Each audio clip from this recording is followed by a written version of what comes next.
आपको याद होगा दिल्ली की जामा मस्जिद में मंदिर का दावा किया गया, संभल की जामा मस्जिद में मंदिर का दावा किया और सर्वे भी हुआ है।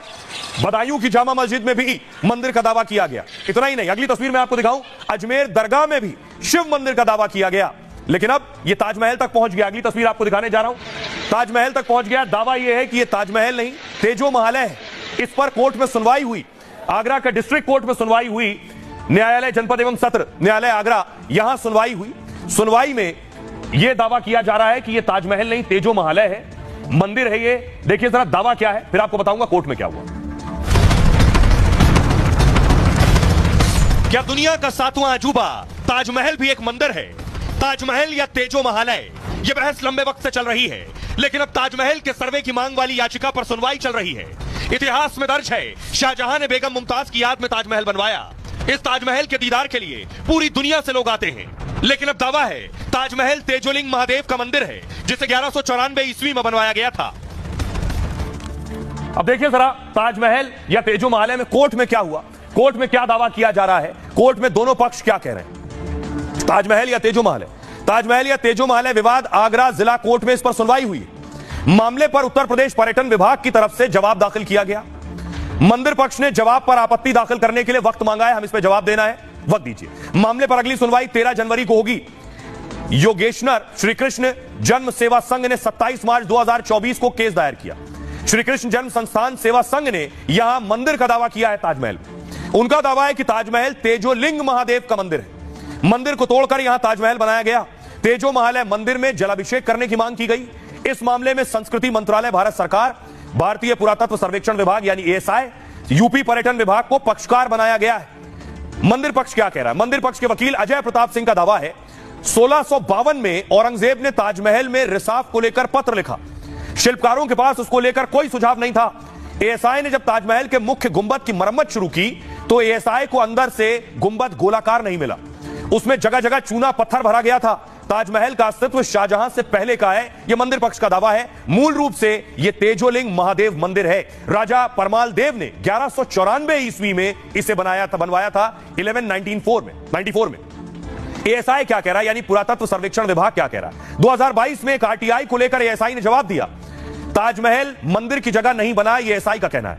वहां किसी कमरे में देवी देवताओं की मूर्ति नहीं है। मुस्लिम पक्ष क्या कह रहा है? सैयद इब्राहिम हुसैन जैदी मुस्लिम पक्षकार बनना चाहते हैं। एएसआई ने कोर्ट में उनके पक्षकार बनने का विरोध किया है। एएसआई ने कहा कि ताजमहल का केस लड़ना हमारी जिम्मेदारी है। इस पर कोर्ट में अब 16 दिसंबर को सुनवाई होगी। इतिहास क्या कहता है? इतिहास कहता है 1632 में शाहजहां ने ताजमहल को बनवाना शुरू किया था, 1632 में, 32 में, और अपनी बेगम मुमताज महल की याद में मकबरा बनवाया और यह बनकर तैयार हुआ 1653 में, यानी 32 में बनना शुरू हुआ, 1632 में, 1653 में बनकर तैयार हुआ। आइए अब आपको सुनवाता हूं, सुनिए जरा इस पर क्या कुछ कह रहे हैं वकील हरिशंकर जैन, जो बहुत से इस तरह के मामलों को लड़ रहे हैं कोर्ट में, और असदुद्दीन ओवैसी ने पहले इस पर क्या कहा था। ऑलरेडी मामला कोर्ट में मैं फाइल कर चुका हूँ।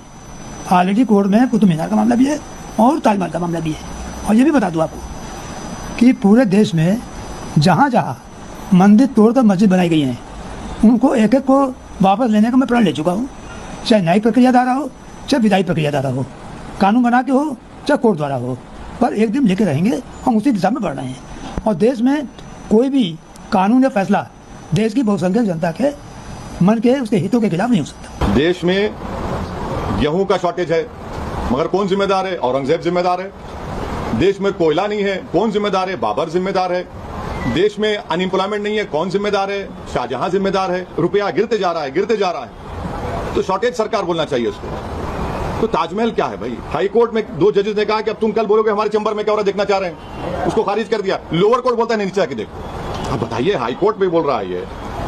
अच्छा, इनको अभी क्यों ख्याल आया ताजमहल में ये है, ये समझ में नहीं आया। मेरे को लगता है कि वो जो नीचे जाना चाहते हैं ना, वो देखना चाह रहे हैं, बुरा मत मानिए जो कर रहा हूं, कि नरेंद्र भाई मोदी की डिग्री कहीं ना मिल जाए, उसमें एंटायर पॉलिटिकल साइंस डिग्री नहीं मिलती है, उसको देख रहे हैं शायद कि भाई शायद वहां पर मिल जाए, वही लगता है। अब चारों तरफ सर्वे की मांग हो रही है। इस बीच कई मस्जिदों के सर्वे हुए। ज्ञानव्यापी से आपको याद होगा इसकी शुरुआत हुई थी, ज्ञानव्यापी का सर्वे हुआ, उसके बाद से अलग अलग मस्जिदों में दावे हुए और सर्वे शुरू हुए। लेकिन यह सब हुआ पूजा स्थल कानून के होते हुए। उसकी एक धारा में भी ऐसा है कि चरित्र पहचान सकते हैं। अगली तस्वीर में आपको दिखाऊं कि अब यह मामला सुप्रीम कोर्ट तक पहुंचा कि पूजा स्थल कानून वैध है, यह कहना है मुस्लिम पक्ष का। हिंदू पक्ष ने कहा पूजा स्थल कानून अवैध है। आज इस पर सुनवाई हुई। मैं आपको बताऊं, 1991 कानून को रद्द करने की मांग हुई हिंदू पक्ष की तरफ से। मौजूदा वर्शिप एक्ट असंवैधानिक है। 1947 से पहले तोड़े गए मंदिर का सच निकलेगा। एक्ट हटने से धार्मिक स्थल के कानूनी रास्ते खुलेंगे। आक्रांताओं के अवैध कब्जे को मान्यता मिलेगी। अभी का जो कानून है वो मौलिक अधिकारों का उल्लंघन है। कोर्ट जाना लोगों का मौलिक अधिकार है। दूसरे धर्म को संवैधानिक अधिकार से वंचित नहीं कर सकते हैं। भारत में 1192 से 1947 तक विदेशी शासन रहा है। फिर कानून में 1947 का साल आखिर कट ऑफ क्यों है? 1192 का साल कट ऑफ होना चाहिए। मुस्लिम पक्ष की क्या दलील थी? 1991 के कानून के समर्थन में याचिका दायर हुई। इससे सामाजिक सद्भाव बरकरार रहेगा। कानून हटने पर याचिकाओं की बाढ़ आ जाएगी। हर धार्मिक स्थल पर सवाल उठने लगेगा। सार्वजनिक व्यवस्था के लिए मुश्किल बढ़ जाएगी। बाबरी मस्जिद केस में हिंसा भड़की थी। वर्शिप एक्ट के खिलाफ याचिकाएं सियासत से प्रेरित है। मुस्लिम पक्ष ने कहा अल्पसंख्यक समुदाय को डराने की कोशिश हो रही है। कानून का उद्देश्य पुराने दावे खत्म करना है। अब देखिए इस पर कोर्ट ने क्या कहा। मंदिर मस्जिद विवाद पर सुप्रीम कोर्ट का बड़ा फरमान आया। कोर्ट ने कहा मंदिर मस्जिद विवाद में नई याचिका स्वीकार न करें। यानी देश भर में जहां जहां भी मंदिर मस्जिद में सर्वे की मांग वाली याचिकाएं आ रही हैं, कोर्ट ने कहा उसे स्वीकार न करें निचली अदालतें। 8 हफ्ते तक निचली अदालतें ऐसे मामलों में कोई आदेश भी नहीं देंगी। विवादित मंदिर मस्जिद के सर्वे के आदेश भी जारी न करें। 3 जजों की बेंच ने 1991 वर्शिप एक्ट की वैधता पर सुनवाई की और कहा कि कानून के दायरे, शक्तियों और ढांचे को हम जांच रहे हैं। जब तक केंद्र जवाब दाखिल नहीं करता तब तक हम सुनवाई नहीं करते हैं। यानी केंद्र से जवाब मांगा है, सेंट्रल गवर्नमेंट से इस मामले में जवाब मांगा है। इस मामले में केंद्र सरकार 4 हफ्ते के अंदर अपना पक्ष रखेगी। तब तक उचित यही होगा कि सभी अदालतें अपने हाथ रोक लें। यह सुप्रीम कोर्ट ने कहा है।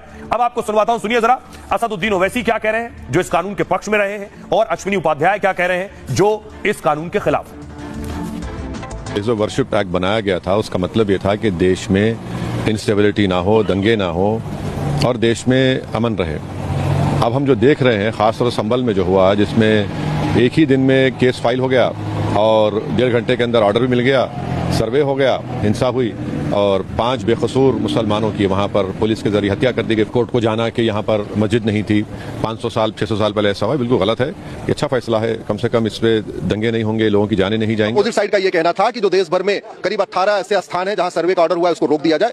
हमने कहा है कि इसको रोकना नहीं चाहिए क्योंकि ये place of worship act religious character की बात करता है और रिलीजियस कैरेक्टर देख के पता नहीं चल सकता। जैसे मुझे कोई देख के नहीं बता सकता कि मैं वकील हूं कि डॉक्टर हूं कि इंजीनियर हूं, उसके लिए सर्वे करना पड़ेगा। वक्फ कानून में कोर्ट का दरवाजा बंद हुआ है तो भी एक वक्फ बोर्ड, वक्फ ट्रिब्यूनल का रास्ता खुला है। ये कानून ना आर्बिट्रेशन का रास्ता दे रहा है, न कोर्ट जाने का रास्ता दे रहा है, कोर्ट का दरवाजा भी बंद कर रहा है। ये पूरी तरीके से भारत के संविधान के खिलाफ है। अब आपको बताऊं ये पूजा स्थल कानून है क्या, इसका मकसद क्या था, क्यों बना, ये कैसे बना, क्या जरूरत आन पड़ी थी 1991 में जो ये कानून बनाया गया। देखिए वजह आपको बताता हूं। 1990 में राम मंदिर आंदोलन अपने चरम पर था। जगह जगह मजहबी दंगों की भी खबरें थी। विवाद रोकने के लिए केंद्र सरकार ने कानून बनाया। कांग्रेस सरकार पूजा स्थल कानून लेकर आई। बाबरी मस्जिद राम मंदिर विवाद को इस कानून से बाहर रखा गया कि बाकी जगह के लिए यह कानून है लेकिन अयोध्या इससे बाहर रखा जाएगा। कानून के तहत 1947 से पहले के धर्म स्थलों का संरक्षण होगा। यानी 1947 से पहले जिसकी जो शक्लो सूरत थी वो वैसे ही रहेगा। 1947 से पहले के धार्मिक स्थल में बदलाव नहीं कर सकते। पूजा स्थल को बदलना गैर कानूनी है। 3 साल की जेल और जुर्माना लग सकता है। राम मंदिर के बाद मंदिर मस्जिद विवाद रोकने के लिए यह कानून आया। इस कानून की धारा 3 कहती है उस जगह के चरित्र की पहचान की जा सकती है। यानी वो मंदिर था इतिहास में या मस्जिद था, उसकी पहचान की जा सकती है। इसी पूजा स्थल कानून की धारा 3 कहती है। लेकिन इसी की धारा 4 कहती है